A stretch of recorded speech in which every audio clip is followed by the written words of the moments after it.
love just really how Scripture all ties itself together. I was asked recently, how do I know God is real, and why is the Bible to be believed? And it's this idea of 40 some authors authoring 66 different books across thousands of years, and it all just tying together, all about one truth. And so if you have any rough idea and understanding of the Bible, you'll know then the term the Ten Commandments, something that God gave Moses in the Old Testament.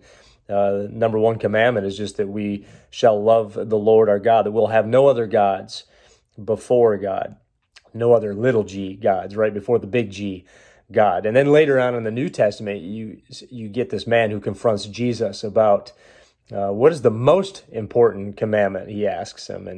And Jesus affirms that we are to love the Lord our God with all of our heart and soul, with all of our mind, and with all of our strength. But then he elaborates, too, that we are to love our neighbor as ourselves, right? So it's this idea that it's how we love people that really reflects an extension of how much we love God. Well, as I'm reading one of my favorite chapters in all the Bible this morning, in 1 Kings 18, the story of Elijah, he is put in this position where he has to confront a large group of people whose faith, whose beliefs, if you will, I should say, outnumber his.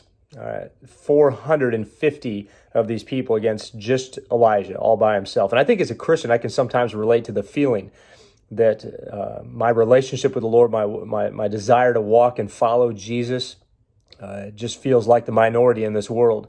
And especially in this time where we don't seem to be loving the Lord our God all that much.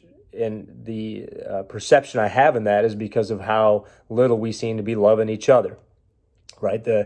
This overwhelming division that is ripping our country apart, it's rooted in politics. And what we have done is we've idolized it. I mean, just be honest with yourself. How often are you posting about it? How often are you thinking about it? How often are you watching it? How often are you complaining about it? And how often does your feelings on the matter affect how you feel about other people and treat other people? And Elijah pitches this question in 1 Kings 18. He says, how long will you continue to limp back and forth between two opinions?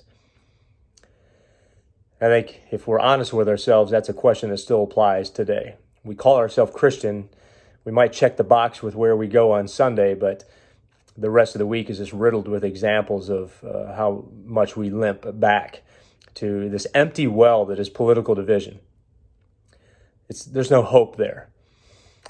So Elijah asked the question, if the Lord is God, then follow him. But if Baal is God, then follow him. And here's the interesting thing about Baal, this idol that was worshipped in Elijah's day. It was a storm god. And I think it's true today that many of us have idolized the storm again. And so again, I pitched the same question Elijah did in his day, and that's that, look, if the Lord is God, then follow him. But if the storm is your God, then follow it.